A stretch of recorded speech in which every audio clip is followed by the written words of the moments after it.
마음으로 안식할 때 주께서 그때도 같이 하사 언제나 나를 생각하시네.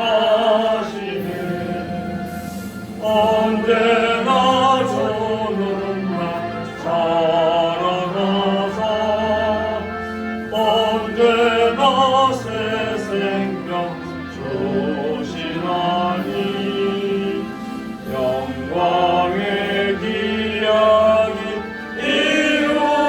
이루도록 언제나 주만 바라봅니다. 내 몸의 약함을 아시는 주 못 고칠 질병이 아주 없네. 새로운 날이라 기쁠 때가 언제나 나와 함께 계시네.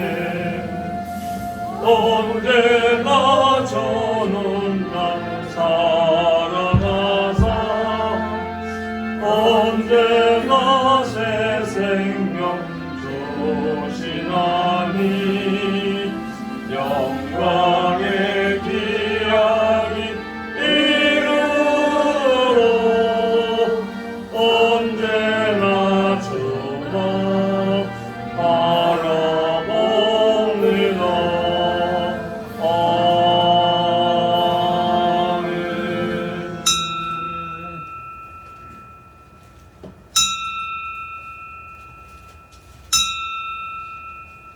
다 같이 묵상 기도드리시므로 주일 오후 예배 하나님께 드립니다.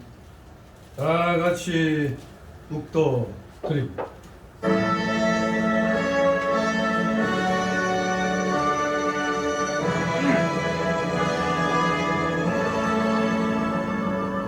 성부 성자와 성령 찬송과 영광 돌려보내세. 대처로 지금까지 또 영원 노릇하여 성삼위의 영광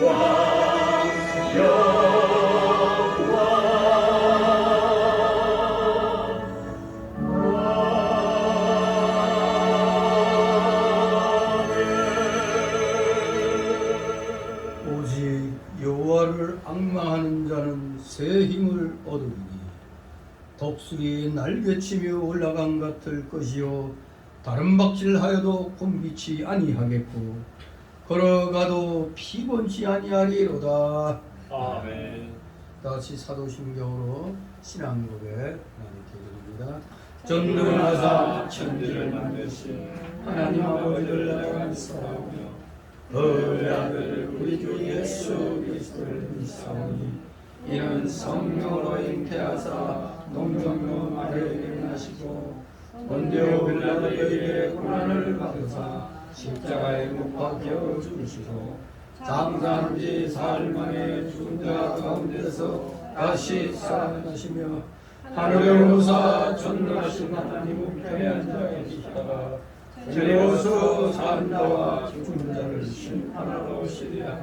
성령을 믿사오며 거룩한 공예와 성도가 서로 교통하는 것과 죄를 사하여 주시는 것과 몸이 다시 사는 것과 영원히 사는 것을 믿사옵나이다. 아멘. 같이 찬송가 17장 찬송 부르시는 이 시간을 위해서 이용성 집사님 기도 인도하십니다. 17장 찬송입니다. 17장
하나님이 비록 높이 계셔도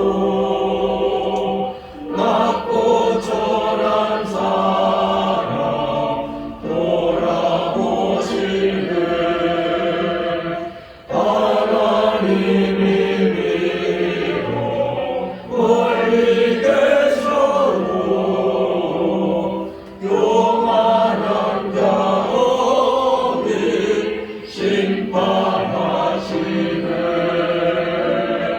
나는 고난 중에 걸을 때라도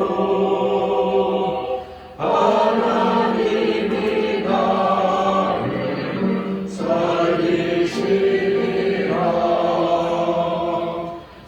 주님께서 내게 손을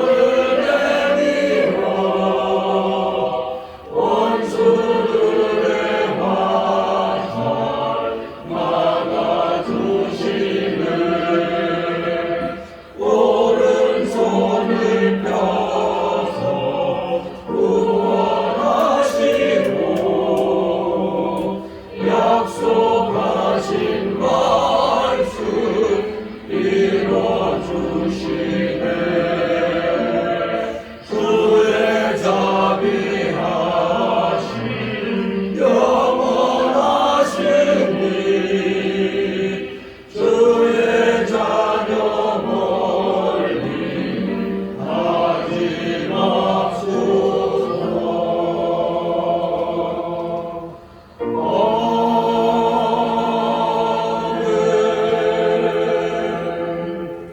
이 시간을 위해서 이용성 목사님 기도드리겠습니다. 천지를 창조하시고 우주 만물을 주관하시는 전지전능하신 아버지 하나님 은혜에 감사드립니다. 한가위 큰 명절도 지나고 코로나 질병도 잦아들지만 세상은 날로 공마전의 아비규환의 양상으로 가고 있습니다. 주님을 믿고 사는 기독 백성들은 오직 한마음으로 기도하며 마음을 다스리고 있습니다. 제가 본의 아니게 심한 병환으로 많은 시간을 사경의 기도에 족하게 되었었습니다. 많은 생각과 삶의 의미와 인생 흉노에 대하여 몸과 마음이 나락에 빠져드는 시간이었습니다.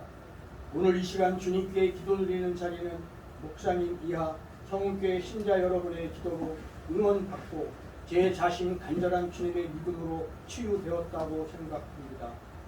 올해도 내일이 있다고 오늘에 안주하고 내년이 있다고 미루어 지나간 시간들이 곱씹어 제가 주님의 백성으로 온전한 신앙생활을 행하였는지 참회와 회개의 자책만 읊조리고 있습니다. 아버지 하나님, 나약한 저희에게 굳건한 믿음을 주시고 주님의 뜻 가운데서 주님의 말씀대로 모든 영광은 주님에게 드리는 온전한 신앙생활을 할 수 있게 축복을 내려주시기를 간구합니다.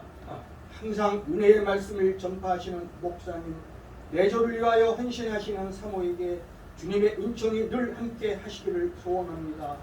아울러 성교회 주님의 백성들, 교회는 작은 울타리 아니지만 주님의 크나큰 사랑과 축복의 은혜를 신앙의 큰 그릇에 넘치도록 담아주시기를 간절히 기도드립니다.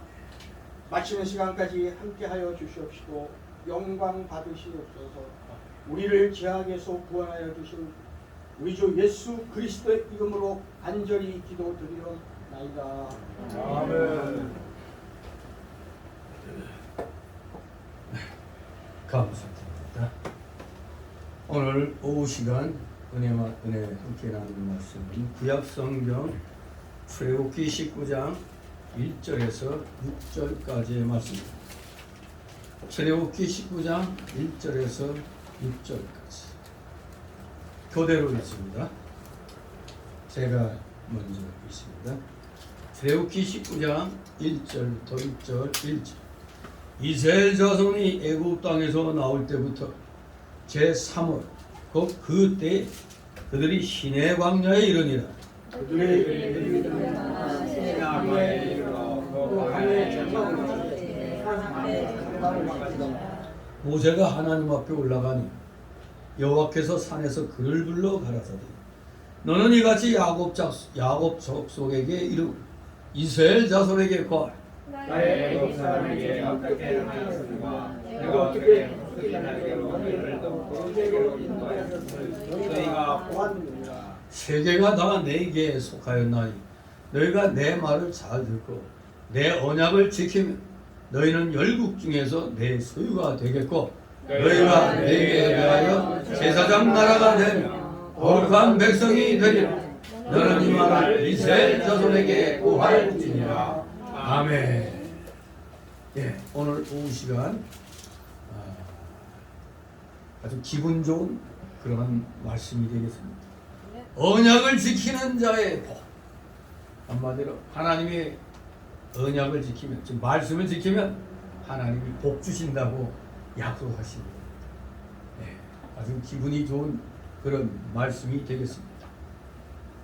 우리가 지금 그 17장 찬송 불렀죠. 처음 불러보죠. 예.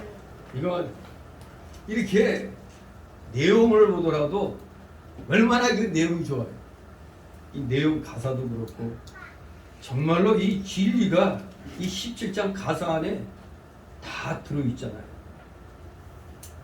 정말로 말씀의 은혜를 주시고 그래서 기도 응답 주시고 힘 주시고 굳게 세워주시고 또 교만한 자 심판하시고 고난 중에 있다 할지라도 하나님 나를 살리신다고 했어요. 근데 조건이 있죠. 뭐예요? 내가 한 마음으로 언약을 지켜야 이런 복을 주시는 겁니다.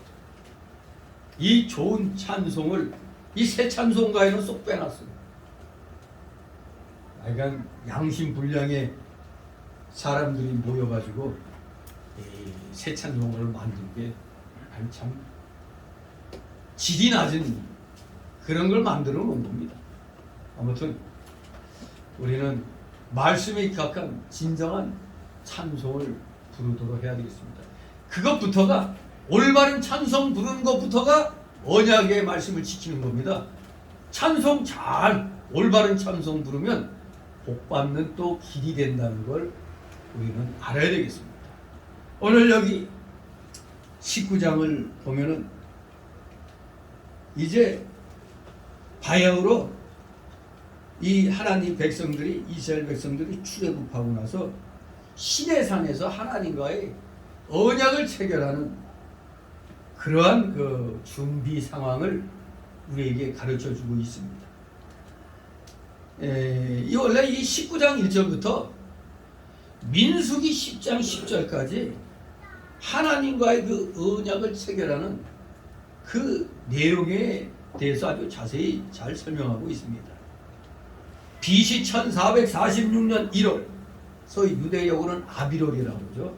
아비볼. 1월 15일 애국을 떠난 이스라엘 백성들은 만 2개월 후인, 즉 3월,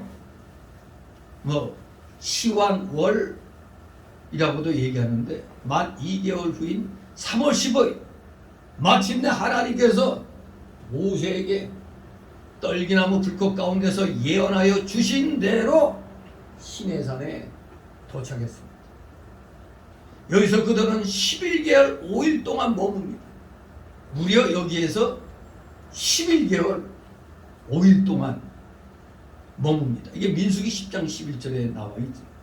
아무튼 여호와 하나님의 율법을 받아서 하나님과 언약 관계를 맺음으로써 이제 이스라엘 민족은 출애굽한 이후에 공식적인 선민이 되었습니다. 즉 하나님께 택함받은 민족이 되었다. 선민이 무슨 선한 민족이 아니고 택함받은 민족이라는 의미입니다. 하나님의 공식적인 선민이 된 겁니다. 즉 율법의 언약으로 말미암아 여호와께서는 그들의 하나님이 되시고 그들은 여호와 하나님의 백성이 됨으로써 하나님의 통치하에 있게 된 이스라엘 백성들은 이제 약속으로 보장받은 가나안 땅과 더불어 국가의 3대 요소, 즉 주권, 영토, 백성, 이게 국가의 3대 요소죠. 이 3대 요소를 다 갖춘 당당한 신종 국가로 출발하게 되었던 겁니다. 가나안 땅에 들어가 그 가나안 땅을 차지함으로 인해서 진짜 국가가, 정식 국가가 되는 겁니다. 하나님이 통치하시는 신종 국가. 이것은 이스라엘 민족의 역사뿐 아니라 전 인류의 구속사에 있어서도 아주 위대한 전환점이 된 겁니다. 왜냐하면 이 시내산 언약은 피로 맺은 언약으로서 장차 도래할 메시아 왕국을 튼튼히 보장해 줄 그런 언약으로서 장차 그러니까 우리 또 앞으로 이스라엘 백성들은 앞으로 오고 올 모든 믿는 자의 그 공동체, 즉 교회의 대표로서 하나님과의 구원의 언약을 맺었기 때문에 위대한 전 인류의 구속사에 있어서의 전환점이 된 겁니다. 참으로 이스라엘 백성들은 오고 올 모든 믿는 자의 공동체라 이겁니다. 앞으로도 할 메시아 왕국을 튼튼히 보장해 줄 언약이었기 때문에 교회의 대표로서 하나님과 구원의 언약을 맺었기 때문에 아주 위대한 그런 전환점이 된 겁니다. 우리 기독교의 입장에서도 아주 위대한 전환점이 된 것입니다. 오늘 언약을 지키는 자의 복이라는 제목으로 1절에서 6절까지를 살펴보겠는데, 이 출애굽 사건을 근거로 우리 하나님께서는 시내산에서 이스라엘 백성과 언약 체결을 원하셨습니다.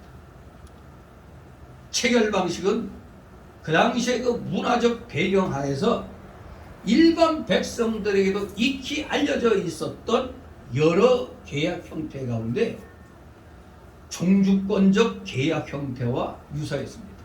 종주권적 계약 형태. 한번 언약 체결의 4요소가 있죠. 언약 체결의 4요소가 뭐겠습니까? 계약 당사자가 있겠고, 조건이 있겠고, 그리고 약속, 그리고 경고. 지키지 아니하면 뭐를 받는다. 이 경고까지 해서 언약 체결의 4요소라고 하는 겁니다. 계약 당사자, 조건, 약속, 그리고 경고. 이게 언약 체결의 4가지 요소입니다. 이 오늘 본문은 순종과 신뢰를 조건으로 축복과 구원을 약속한 하나님과 이스라엘 사이의 첫 공식 계약이 되는 것입니다. 자, 1절, 2절 있습니다. 이스라엘 자손이 애굽 땅에서 나올 때부터 제3월 곧 그때에 그들이 시내 광야에 이르니라. 그들이 느비딤을 떠나 시내 광야에 이르러 그 광야에 장막을 치되 산 앞에 장막을 치니라. 아멘. 이스라엘 백성이 광야에 장막을 쳤습니다. 시내 광야에 이르러 그 광야에 장막을 치되. 예.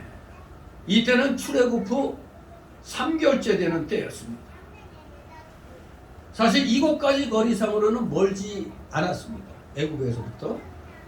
그러나 우리가 쭉 이 19장 전의 내용들을 쭉 보면 뭐 목마르다고 아우성치질 않나, 그리고 고기 먹고 싶다고 아우성하지 않나 해가지고 그냥 그 만나와 메추리 사건이 있고, 그 전에는 최초의 그 어려움이 뭐였습니까? 또 홍해 바다가 가로막혀 있었죠. 아무튼 애굽에서 나오자마자 그냥 엄청나게 이 이스라엘 백성들은 환란의 역사 속에 놓였던 겁니다. 환란 가운데서 이제 마침내 모세에게 그 떨기나무 불꽃 가운데서 예언하여 주신 대로 이제 시내산에 3개월이 되어서 도착을 하게 됩니다. 그런데 거기에서 장막을 쳤다고 그러는데 장막을 치려면은 두 가지 조건이 충족돼야 돼요. 어떤 조건이냐? 첫째로 지금 애국에서 나올 때 중단 잡족을 합치니까 약 200만이라고 그랬거든요. 그 200만의 인구가 1년 여년 동안 진을 치기에 적합한 장소였어요.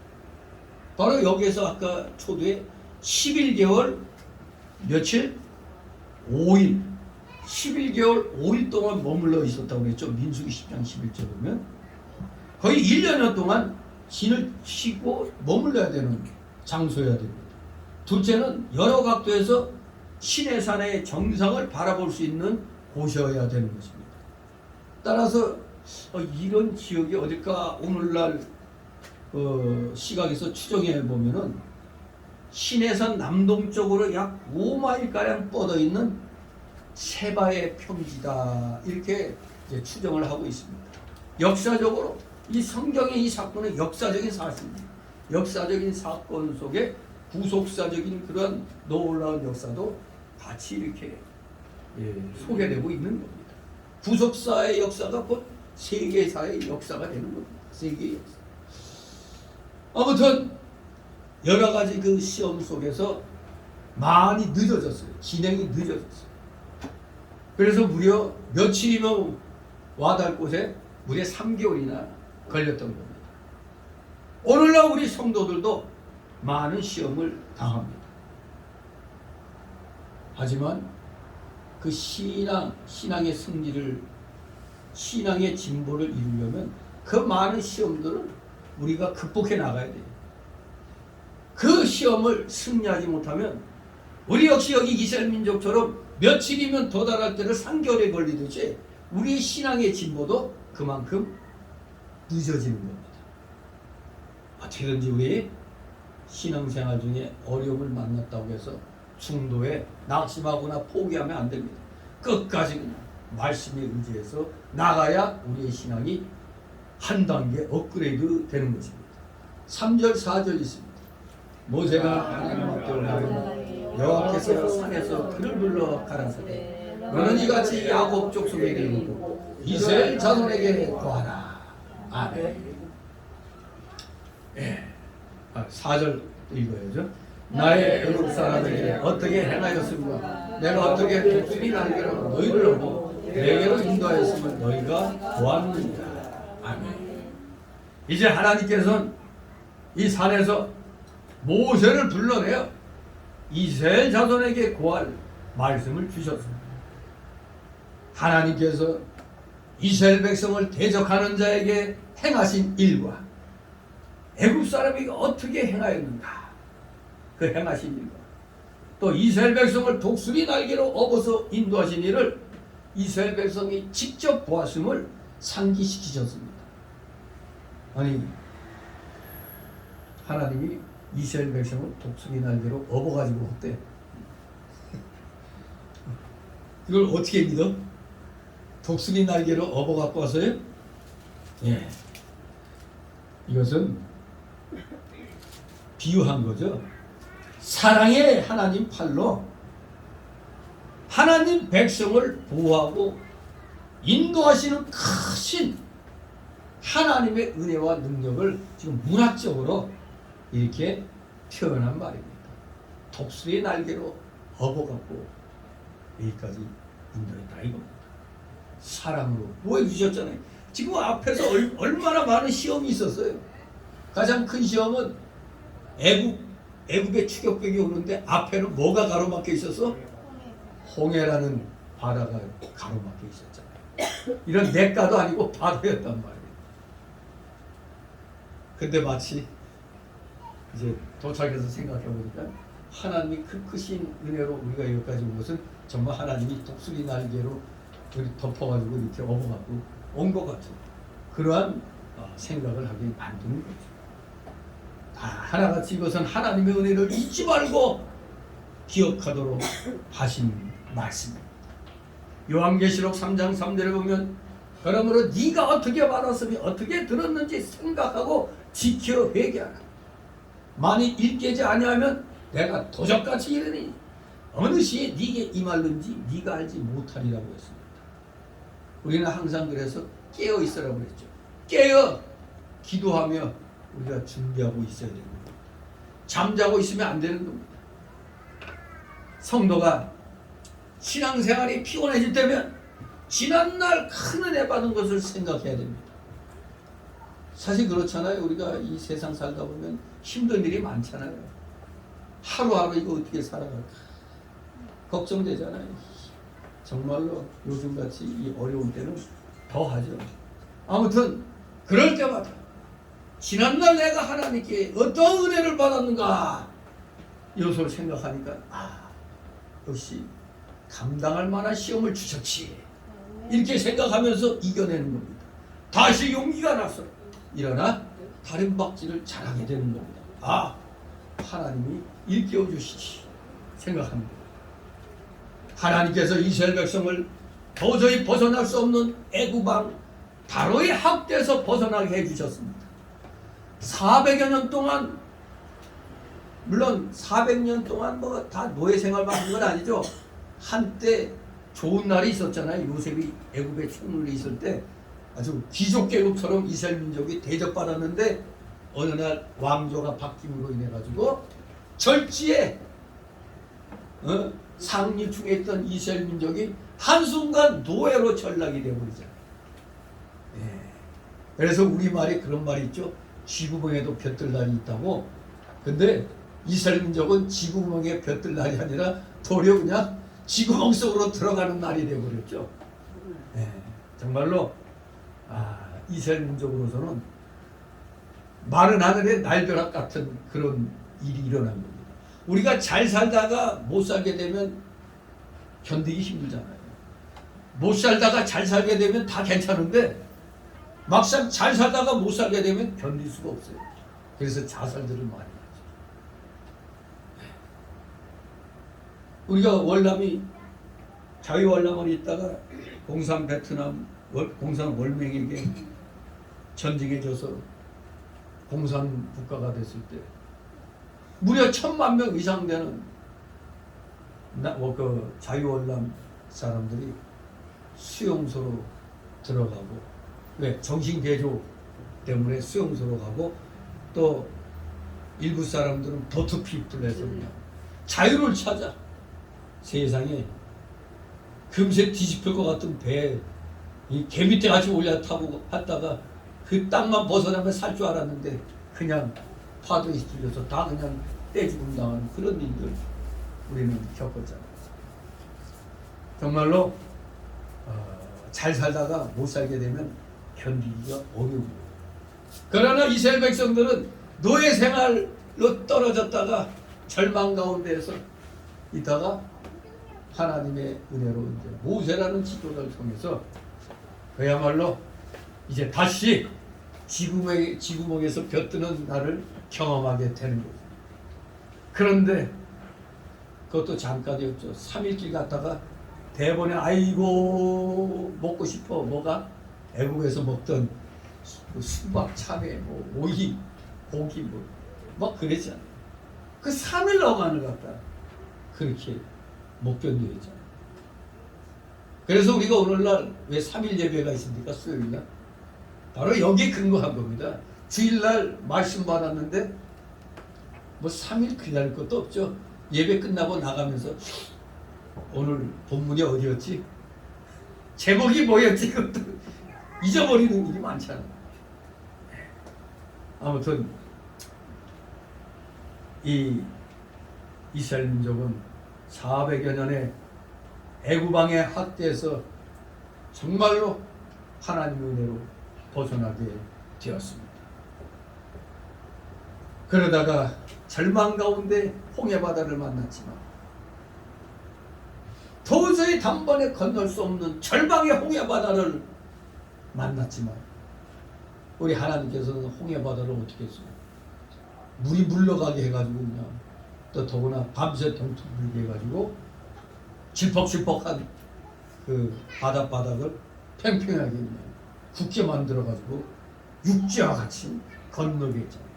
그래서 여기까지 인도하신 겁니다. 그 인도하신 사건이 마치 독수리가 자기 새끼를 날개로 업어서 험한 강이나 바나나 산이나 짐승이 잡아먹으려 하는 대로부터 건져낸 것과 똑같다는 얘기입니다. 그래서 그걸 비유해가지고 문학적인 표현으로 독수리 날개로 너희를 넘어 내게로 인도했다 이렇게 표현합니다. 오늘날 우리들도 하나님께서 과거에 우리에게 행하신 일을 생각해 볼 때 벗어날 수 없는 원수의 수하에서 벗어나게 해주시고 이적과 기사로 어려운 환경에서 살 길을 열어주신 것을 우리 대한민국 민족은 역사를 조금 알면은 다 알 수 있잖아요. 얼마나 우리가 지독하게 못 살았어요. 정말로 비참한 나라였지 않습니까? 우리가 이것은 다 하나님께서 마치 독수리가 새끼를 날개로 업어서 건너게 한 같이 우리 민족을 인도해 주셨기 때문에 그렇습니다. 우리가 일제 36년에 그 합정하에서 우리 힘은 아니지만 연합군의 힘이었지만 그 연합군을 누가 움직이신 거예요? 하나님이 움직이셨잖아요.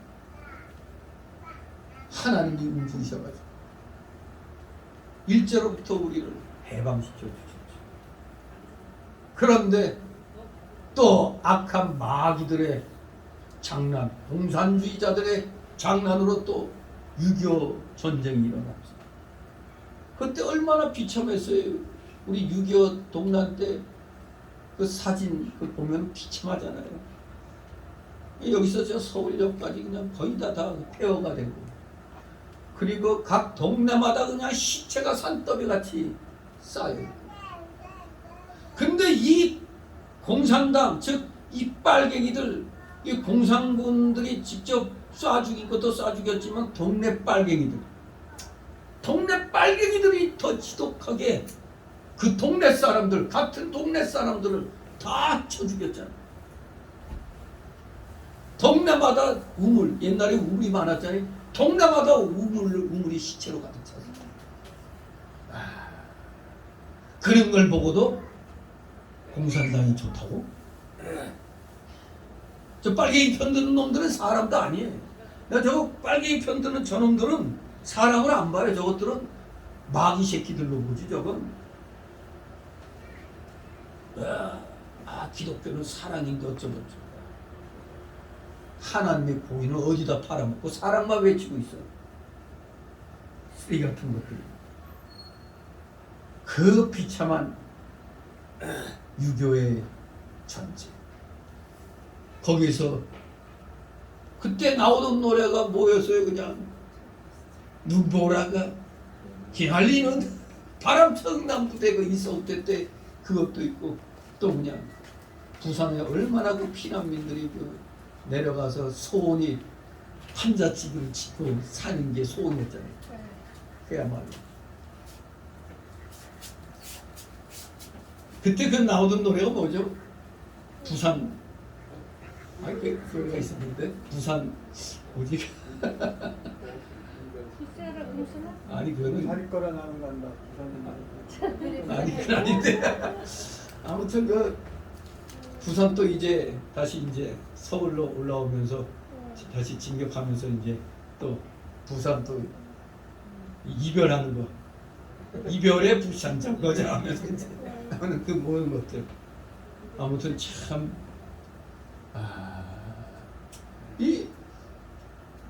그러니까 제 기억에도 50년대 말부터 60년대 이렇게 보면은 제 눈에도 지금 선에 저 흑석동에서 그때 살았는데 그때 그 연못시장이 있었지 거기. 진짜 참 우리 참 못 살았어요. 그리고 제가 또 아버지 따라 우리 가족이 이제 아버님 이제 대대장으로 그 전방 이렇게 근무했을 때 뒤늦게 이제 어머니하고 같이 이제 춘천에서 화천면에 이제 거기 도로 이제 버스 타고 갔는데 그야말로 절벽길을 갔었어. 저 지금 춘천 가는데 얼마나 우리 쌩쌩 잘 달립니까?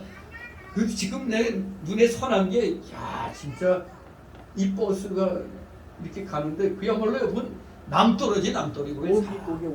응? 오음리고개로. 오음리고개? 올란바토가 어디 있는? 그래? 하여간 그 어딘지 몰라도 하여간 가는 소양강. 네, 그렇지. 거기 같아. 이런 절벽길인데 가는데 앞에 군용차가 따오는 거예요. 야, 이거 근데 역시 그래도 군인은 국민을 보호하니까 군용차가 이 도로 남떨어진 그 가세기로 이렇게 차를 피하고 버스가 양쪽으로 해서 이렇게 지나간 그 기억이 지금도 눈앞에서 선해요. 이렇게 어린 나이에 이렇게 봐도 진짜 완전 낭떠러지였어, 낭떠러지. 그리고 지금도 눈에 선한 게 또 이 마시간 병사가 뭐 그때 그 총 들고 우리 대대장 가지고 죽인다고 이제 그 왔을 때 우리 산에 이제 험한 산에 있다 보니까 근데 우리 그 당변병이 그냥 애먼총 딱 이렇게 겨누고 그냥 밖을 그냥 촥 겨누고 막 이런 그런 상황까지 같았어요. 아니 대대장 가족이라고 부대의 그 불만 품은 자들이 가족을 죽이겠다고 총 들고 그런 것도 지금 눈에 선하거든요. 그리고 다시 강원도에서 서울로 올라올 때 서울역에서 뭐야 이게 공중의 전차길 같은 거. 그러다는 요새 그 마을버스 같은 소형버스가 있었는데 또 그냥 그걸 뒤집어 타겠다고 아직 어머니하고 다 여기 있는데 나 혼자 타겠다고 막 비비고 그냥 들어가던 그 기억도 있더라고요. 처음 그 버스 타면은 이상하게 지금도 순간적으로 막 물체가 뒤로 가는 거 느끼는 게 가끔 있는데 그때는 이상하게 차 타면 어떻게 이게 다 뒤로 가는 거야. 정말 천놈이었죠, 천놈. 정말 우리나라 그때 생각하면 화장실도 다 푸세식이었잖아요. 푸세식. 정말 안 그래도 70년대만 해도 저기 이제 지금 달동네 지금 사당동에 현대 아파트 있고 그게 다 달동네였잖아요. 그냥. 그야말로 산에 그쪽 동네로 올라가면 그 화장실 변소 냄새가 그냥 나잖아요. 그게 다 그냥 똥이 가득 차 있는 거 아니에요. 그런 데서 다 살았잖아요. 정말 그런 데서 살았지만 우리나라에 하나님이 복을 주셔서 다 그 가난을 극복하며 오늘날 세계 10위권에 들 수 있는 그런 나라로 만들어 주셨잖아요. 이게 다 하나님께서 독수리 날개로 우리 민족을 업어갖고 건져주신 거나 똑같은 겁니다. 6.25 전쟁 후에 우리 민족이 얼마나 그 사망의 음침한 골짜기에 빠진 것 같았습니까? 그 구렁텅에서 헤어나올 수 없는 그런 상황들. 그게 바로 이제 막 정치를 가지고 완전히 혼란스러웠잖아요. 정치가 혼란스럽다가 4.19가 일어났는데 뭐든지 진정한 민주화는 국민들이 잘 먹고 잘 살게 될 때 일어나는 겁니다. 남미가 왜 저렇게 다 공산주의, 이 사회주의화 된 게 민주화가 그러니까 민주화만 요구했지 그 경제 상황이 그 민주화를 뒷받침할 수 있는 상황이 못됐기 때문에 경제 상황은 안 되는데 입으로만 민주화 외치니까 공산주의가 될 수밖에 없는 거예요. 사회주의. 그러니까 다 지금 남미 국가들이 다 형편없잖아요. 미국을 갖다 떨궈낸다고 큰 소리치다가 베네수엘라 지금 어떻게 됐어요? 거지 나라 됐잖아요. 그 최고 부강했던 나라 중에 하나였는 베네수엘라가 거지가 됐고, 아니 거기까지 필요 없이 우리 필리핀만 봐도 70년대 초까지 우리보다도 잘 살았잖아요, 필리핀이.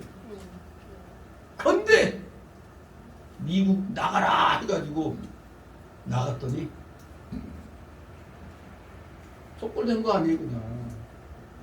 근데 우리 이 빨갱이 놈들이 지금도 여전히 미군 철수, 저 이재명이 저놈도 미군 철수, 그거 아니에요, 저놈들. 문재학이도 미군 철수. 정말 큰일 날 뻔했어요, 우리나라.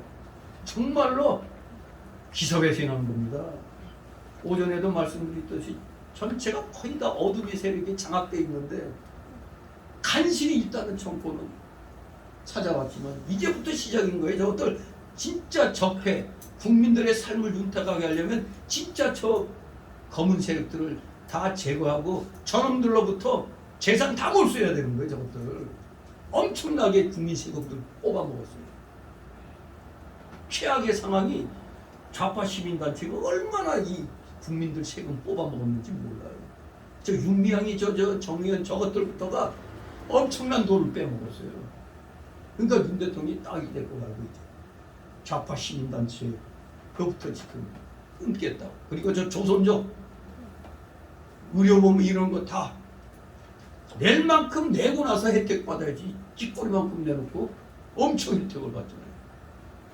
아무튼 정말로 우리나라가 잘 나가다가 국민들이 멍청한 짓 해갖고 좌파를 대통령 뽑아줘가지고 다시 헤어날 수 없는 구렁텅이에 빠지고 했다가 정신 차린 국민들로 인해서 다시 우파 대통령을 이렇게 뽑아놓은 건데, 아무튼 오늘 이 시간까지도 그래도 우리가 먹고 살 수 있었던 건 하나님께서 그래도 우리 소수의 기독교인들을 보시고 독수리 날개로 업어서 오늘 이 시간까지 지켜주신 겁니다. 보호해 주시고 지켜주신 겁니다. 정말로 우리 대한민국 역사를 똑바로 알아야 되는데 세상의 역사를 왜곡해가지고 엉망진창으로 만들어놨어요. 그 전라도에 저 김성수 씨가 고려대학교 세웠잖아요. 대지주인데 이승만 정권에 그 기독교 그걸로 하도록 자기 그 토지 같은 것도 다 그 내놨댔어요. 그런데 고려대학 세운 김성수 씨를 갖다 저 좌파놈들이 다 뺏었잖아요. 다 뺏고 친일파로 완전히 매도해버렸잖아요. 하여간 뭐 조금만 뭐 한 거 무조건 다 친일파로 매도해버려요. 지금 우리나라 역사가 굉장히 지금 잘못되어 있어요. 선교사들이 세운 거, 선교사 이건 역사적으로도 선교사 가족들 후손들이 거기에 이사가 되고 뭐 이 상태로 있어야 되는데 모조리 다 그냥 다 뺏어버렸어요. 그러니까 지금 정가훈 목사가 천만 조직해서 다음 총선 때 거의 우파가 다 국회를 차지해야 저 선교 무슨 법을 만들어서 원래 선교사들이 세운 그 법인체나 뭐 이런 학교 같은 거 원래 그 주인에게 다 돌려줘야 되는 거예요. 손에 물 한 방울도 묻히지 않은 것들이 다 뺏는 거예요, 그냥. 아니 기독교 단체가 세운 학교까지 무슨 사회이산이 어쩌고 저쩌고 갖고 방해를 하려고 그러잖아요. 우리 교회들이 학교 세우면은 기독교 정신을 가르치기 위해서 학교 세운 건데 뭐 불교도 마찬가지죠. 불교계에서 학교 세우면 불교에 그걸 가르치려 한 거잖아요.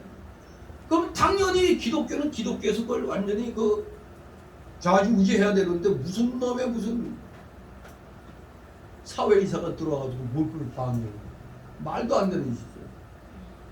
아무튼 정말로 우리는 굉장히 어려운 그런 환경 속에 처해 적이 많이 있었습니다. 그리고 아직도 여전히 헤어나지 못하는 그런 상황 속에 있는 겁니다.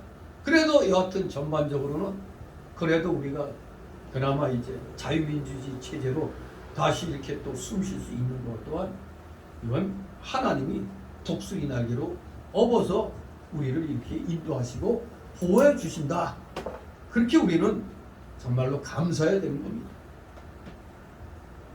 이 독수리 날개로 업어서 오늘날까지 인도해 주셨다는 것은 또 다른 말로 말하면 또 천사를 보내가지고 우리를 건져 주셨다는 뜻도 있고 또 다른 말로는 여러 가지 기적적인 그런 사건들을 사용하셔가지고 초자연적 역사로 우리들을 구해 주셨다는 그런 뜻도 있는 겁니다. 그러면 우리 민족은, 우리 대한민국 기독교인들은 언제나 하나님을 기억하면서 현재의 고난과 불만족스러운 일이 설사 혈력 있다 할지라도 절대 낙심하거나 불평불만하지 말고 지난날 하나님께서 우리를 어떻게 건져내 주셨는가 이거를 생각하면서 감사와 감격에 넘쳐서 하나님의 구원을 찬송하는 그런 신앙을 가져야 되는 겁니다. 은혜를 모르는 아주 폐역한 이런 자들이 세력을 잡고 우리 국민들을 괴롭히지. 그럴 때마다 우리는 하나님께 받은 은혜를 기억하면서 우리는 극복해 나가야 됩니다. 5절 6절 있습니다. 세계가 다 내게 속하였나니 너희가 내 말을 듣고 내 언약을 지키며 너희는 열국 중에서 내 소유가 되겠고 너희가 내게 대하여 제사장 나라가 되며 거룩한 백성이 되리라. 너는 이 말을 이스라엘 자손에게 고할지니라. 아멘. 예, 세계가 다 하나님께 속했다는 것은 모든 게 누구 거다? 하나님 겁니다. 그런데 하나님 거를 모두 다 뭐같이 생각해요? 내 것처럼 생각하죠. 그러니까 불의한 재물인 겁니다. 아, 이놈들이 내 걸 지 걸로 생각하네. 그래, 어쨌든 좋다. 어쨌든 좋다. 그거 가지고 그 생각하는 것 자체가 벌써 불의한 거가 됐지만 그걸로 예수님 친구 잘 사귀고 몸된 교회를 해서 충성하라고 그러면 칭찬을 받는다고 하셨잖아요. 진실로 우리는 이 세계는 하나님 거다. 하나님께 속해 있다. 왜? 하나님이 지으셨으니까. 그러니 하나님 뜻대로 다스리시며 관할하신다는 것을 항시 잊어서는 안 됩니다. 하나님께 속하지 않은 것은 아무도 없습니다. 하나도 없어요. 하나님께서 하나님의 말씀을 잘 듣고 하나님의 언약을 지키면 열국 중에 뛰어나게 만들어주시고 하나님의 소유가 되고 제사장 나라가 되며 거룩한 백성이 되게 해 주시겠다는 것입니다. 그러면 하나님 말씀을 잘 듣는데 어떤 말씀을 잘 들어야 되느냐 이겁니다. 이것을 우리가 잘 알아야죠. 첫째, 하나님의 계명인 십계명을 잘 지켜야 됩니다. 이 십계명, 정신 나간 사람들 이건 구약의 언약이니까 이건 구약은 예수님으로 말미암아 다 폐지됐으니까 안 지켜도 된다 이런 소리 하는 거예요. 그거는 의식법, 제사법, 절기법 그런 것이 폐지됐다는 거죠. 왜? 실체인 예수님이 오셨으니까. 하지만 이 십계명은 도덕법이잖아요. 도덕법. 도덕법은 예나 지금이나 똑같은 겁니다. 물론 4계명 안식일을 거룩히 지키라는 것은 의식법적인 요소도 있습니다만 전반적으로는 도덕법에 준하거든요. 다 10계명은 도덕법입니다. 그렇기 때문에 이것은 시대를 초월해서 우리가 지켜야 할 법입니다. 둘째는 뭐를 지켜야 되느냐? 성도들이 신앙생활할 때 기본적인 3가지부터 잘 지켜야 됩니다. 그 뭐겠어요? 우리 기독교인들이 첫째 뭐죠? 주일 성수. 주일 잘 지켜야 되는 겁니다. 왜? 주일은 글자 그대로 주님 날이에요. 주의 날입니다. 주님 날이기 때문에 하나님께 온전히 바쳐져야 돼요. 그래서 주일 지키는 것은 하나님께서 주신 십계명 중에 하나니까 생명 내놓고 지켜야 돼요. 그렇기 때문에 우리가 주일 내 사사로운 개인의 유익을 위한 일은 하면 안 돼요. 사사로운 일, 개인의 유익을 위한 매매하는 일, 사사로운 그런 오락행위는 다 죄라는 것을 분명히 알아야 돼요. 지금 많이 깨졌죠. 저부터도 그랬는데 이 주일날에는 사사로운 그 매매 같은 거 하면 안 되는데 어느 날부터인가 음식점 가고 많이 약해졌어요 그냥.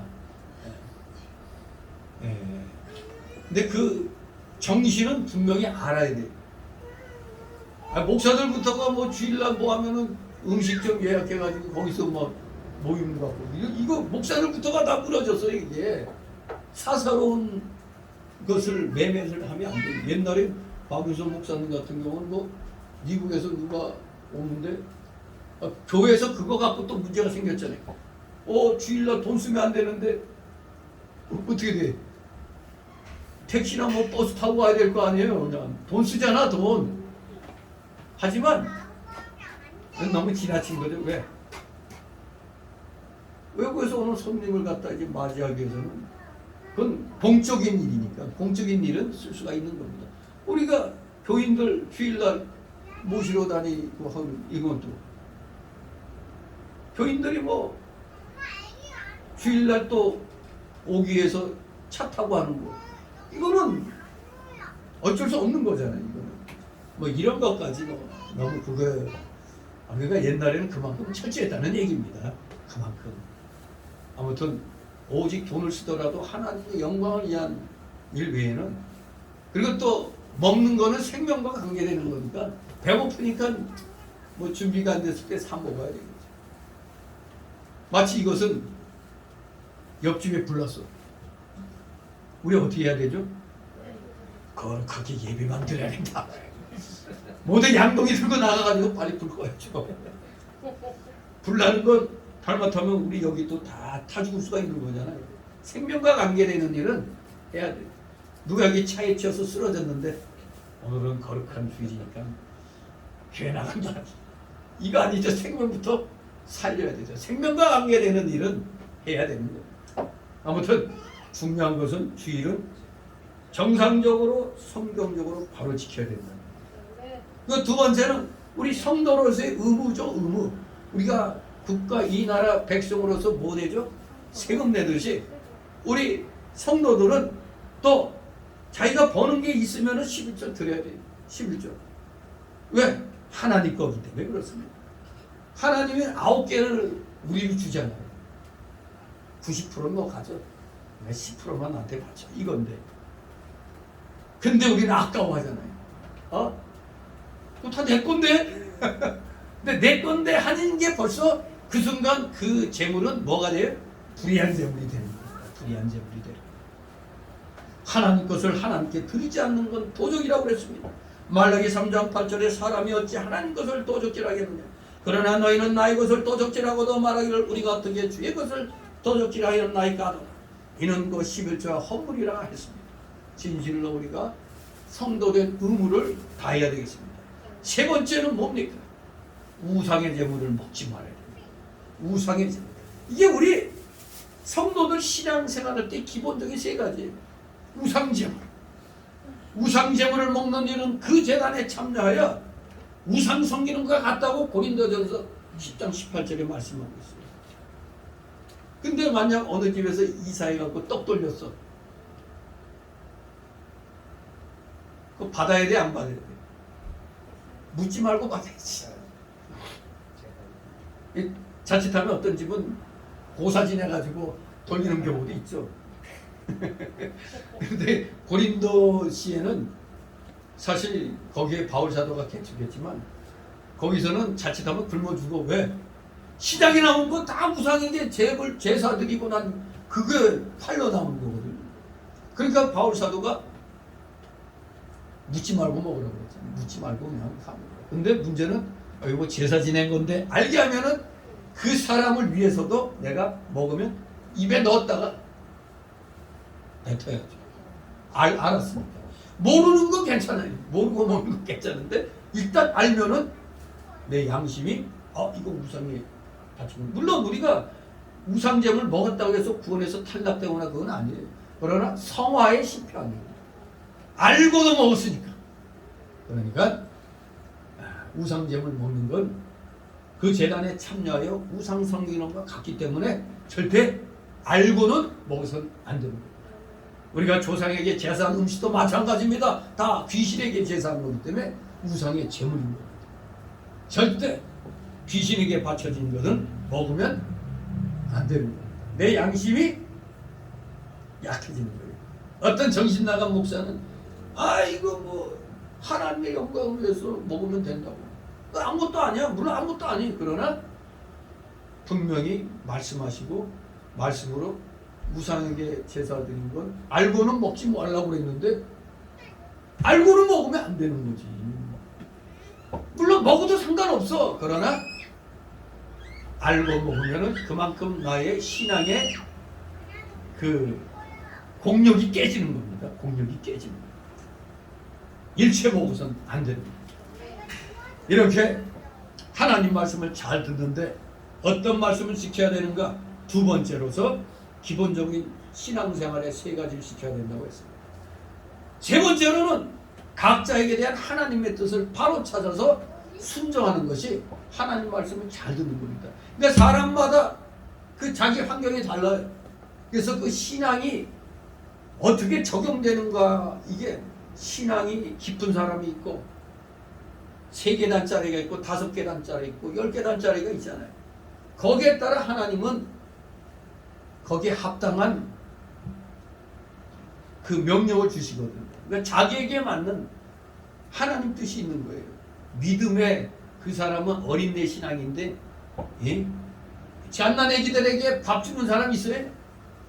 안 주잖아요. 큰일 나잖아요. 어느 정도 잘한 사람이 단단한 식물을 먹는 거죠. 진실로 각자에게 주시는 하나님 뜻을 잘 찾아서 순종해야 됩니다. 그것이 바로 말씀을 잘 듣는 그런 일이 되겠습니다. 4번째로는 이건 이제 모든 기독교인에게 해당돼요. 그 시대에 주신 시대적인 하나님 말씀을 지켜야 되는 겁니다. 시대적인 하나님의 말씀. 예를 들면 예수님께서 제자들에게 승천하시기 전에 예루살렘을 떠나지 말고 내게 들은 바 아버지의 약속하신 것을 기다리라, 이렇게 말씀하셨습니다. 바로 떠나지 말라고 한 것이 시대적인 사명이에요. 물론 하나님은 그때도 마찬가지로 어느 곳에든 다 계세요. 그러나 예루살렘을 떠나서 기도하면 하나님의 공로가 떠나게 됩니다. 그렇기 때문에 그때는 예수님이 떠나지 말고 기다리라 할 때는 말씀대로 떠나지 않는 것이 바른 순종인 겁니다. 이렇게 하나님의 말씀을 잘 듣는 사람이 되면 큰 복을 받고 세계적으로 뛰어나게 해주시는 것입니다. 조건이 뭐라고요? 내 언약을 지키면, 이게 조건입니다. 이 언약을 지켜야 복을 받는 겁니다. 무조건 교회 나오면 복 받는 게 아닙니다. 언약을, 말씀을 잘 지켜야 되는 겁니다. 이 언약은 넓은 의미에서는 하나님 말씀 신구약 성경을 다 가르치죠. 그런데 이 언약의 중심 내용이 뭡니까? 예수 그리스도. 예수 그리스도를 보내서 구원해 주겠다는 이 말씀. 이 말씀을 우리는 기억하면서 하나님 말씀대로 우리는 살아가야 됩니다. 그래서 언약을 지키라는 것은 다른 말로 말하면 첫째, 그리스도를 믿으라는 겁니다. 그리스도를 잘 믿어라. 예수님을 영접하여 그로더그로 교제하고 그의 인도와 주장을 받는 생활이 곧 언약을 지키는 생활이 되는 겁니다. 언약을 지키는 두 번째는 성경 말씀의 원리 원칙을 지키라는 겁니다. 원리 원칙을 지켜라. 그렇습니다. 우리가 현실적으로 하나님 말씀을 대입해서 지켜나갈 때 현실 생활에 안 맞는 그런 것도 있을 수 있습니다. 그럴 때는 그 말씀이 상징하는 그 뜻을 찾아야죠. 현실적으로 안 맞을 때는 이 말씀이 내포하는 뜻이 무엇일까? 그게 바로 원리 원칙입니다. 원리 원칙. 우리 성경에 술에 대한 얘기 나왔지만 담배 얘기 있어요, 없어요? 담배 얘기는 없죠? 그러니까 아니 담배 피우지 말란 말 없으니까 피워도 된다. 맞아요, 틀려요? 몸에 해로운 것은 하지 말라고 했잖아요. 담배가 몸에 유익해요? 유익하면 먹어야지. 저도 하루에 한 갑씩 피웠댔어요.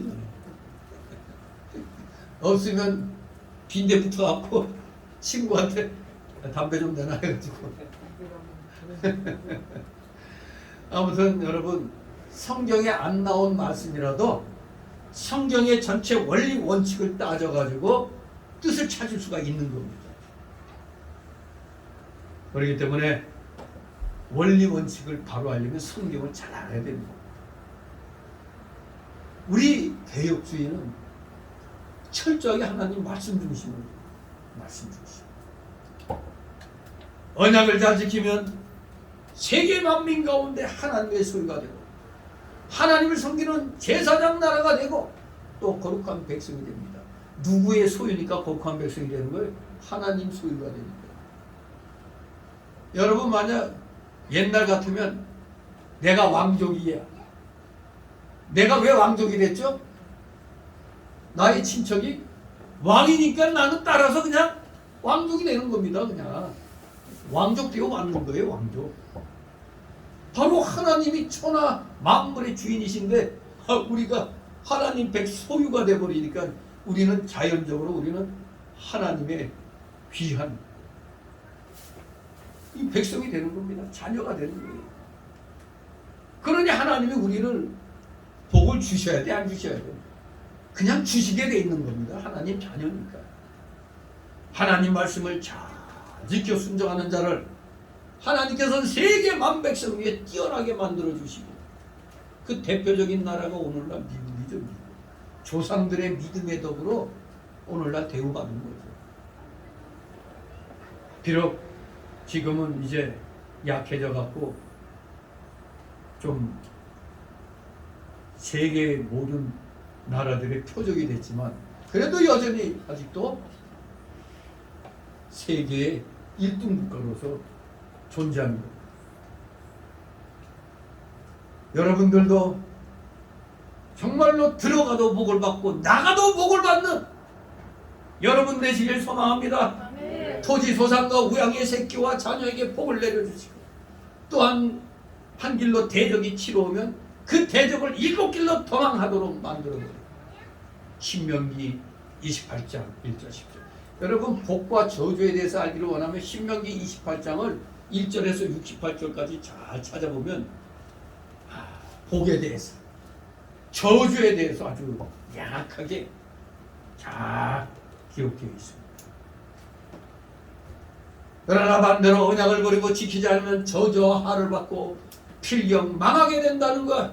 신명기 28장 또 15절 이하에 또 저주에 대한 말씀이 나옵니다.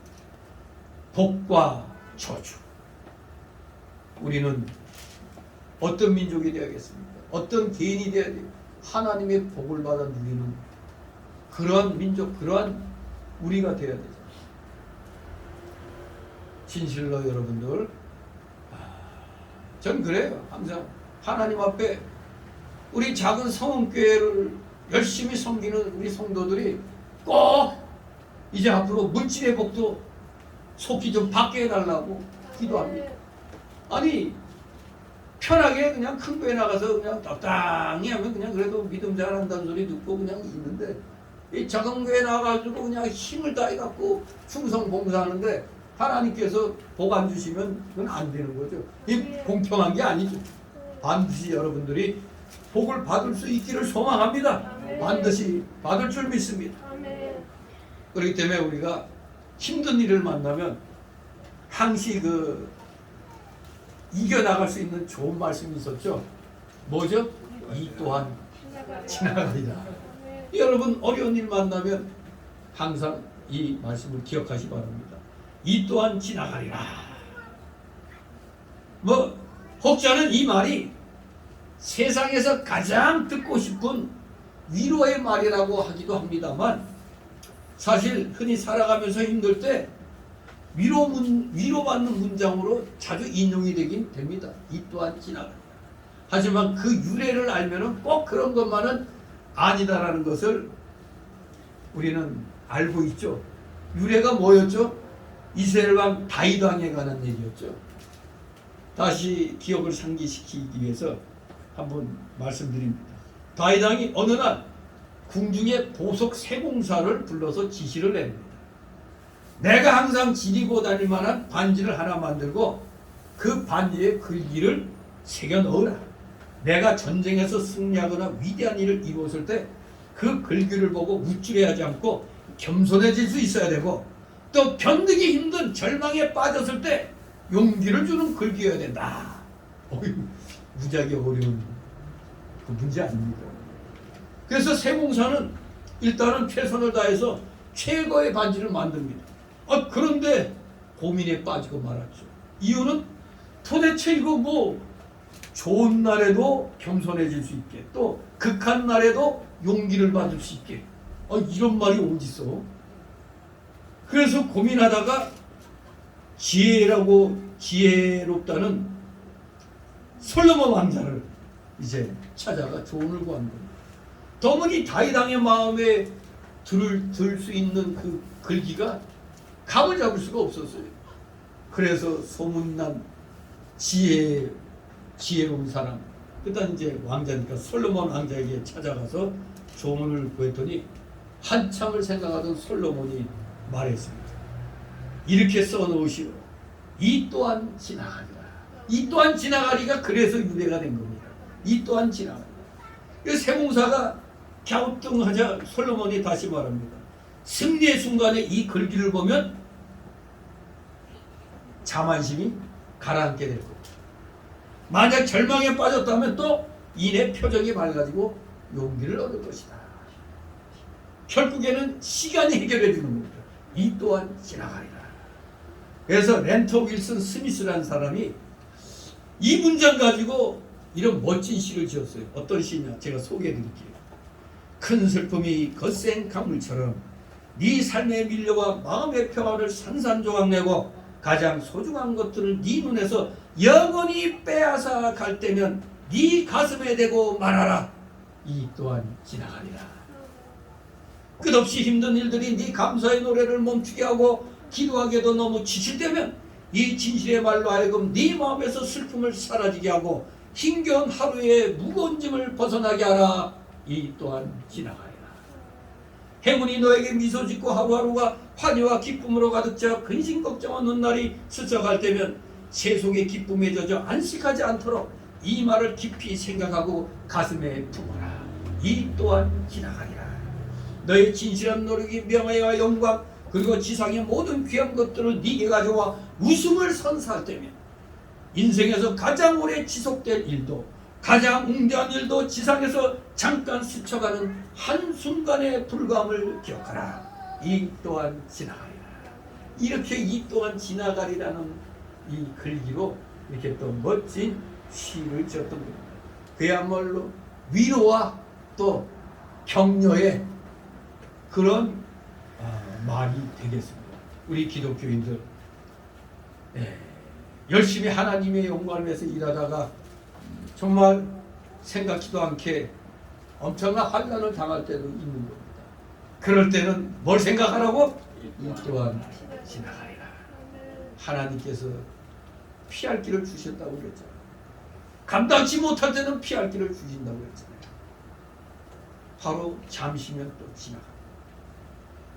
아무리 좋은 일도 기뻐서 펄펄 뛰다가도 잠깐이면 지나가니까 그럴 때도 겸손하게 이 또한 지나가리라.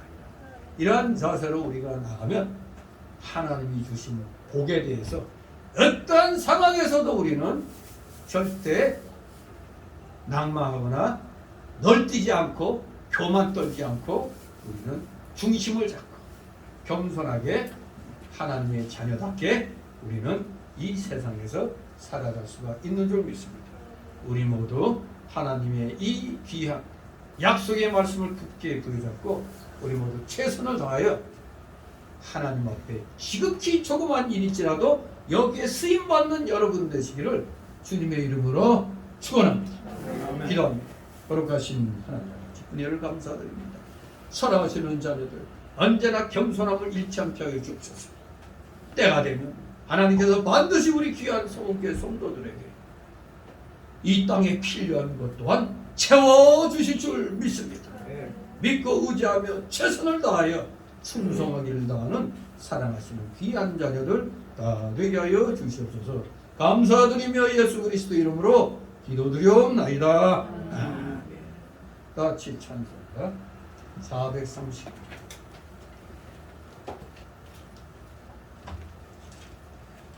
439장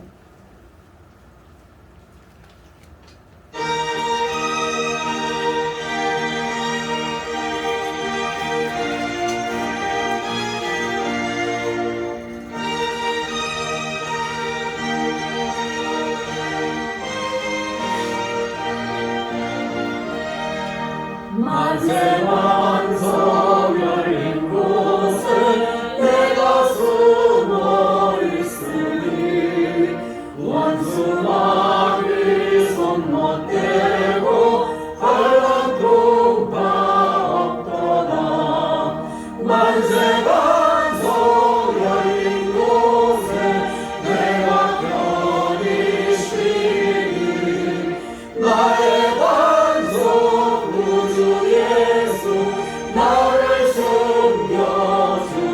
주소서.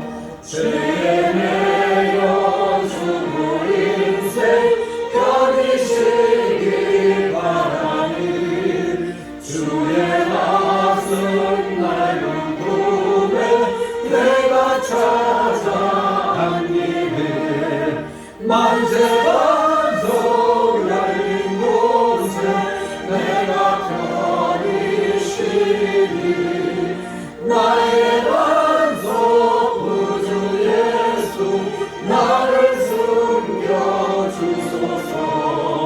이 땅 위에 평안없고 기쁜 일을 몰라도 주 예수의 참사랑을 내가 이제 알았네.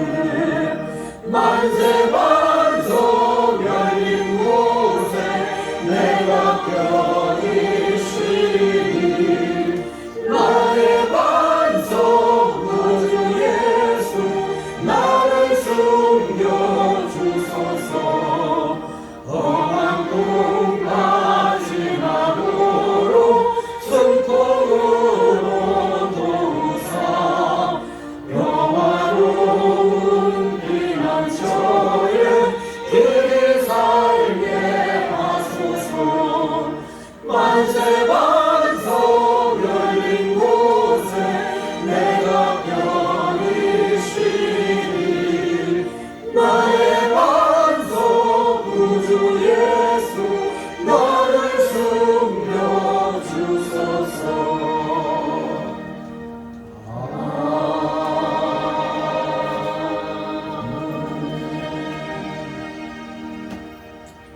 주기도문으로 마칩니다. 하늘에 계신 아버지, 이름이 기업으로 받으시고 나의 원하시고 뜻이 하늘에서 이룬 것 같이 땅에서 이루어지리이다. 오늘날 우리에게 주시옵소서. 우리가 우리의 죄인들을 사해준 것 같이 우리의 죄를 사하여 주시고 우리를 시험에 들게 하지 마옵시고 다만 여기서 구하옵소서. 내게 나라와 권세와 영광이 아버지께 영원히 있사옵나이다. 아멘.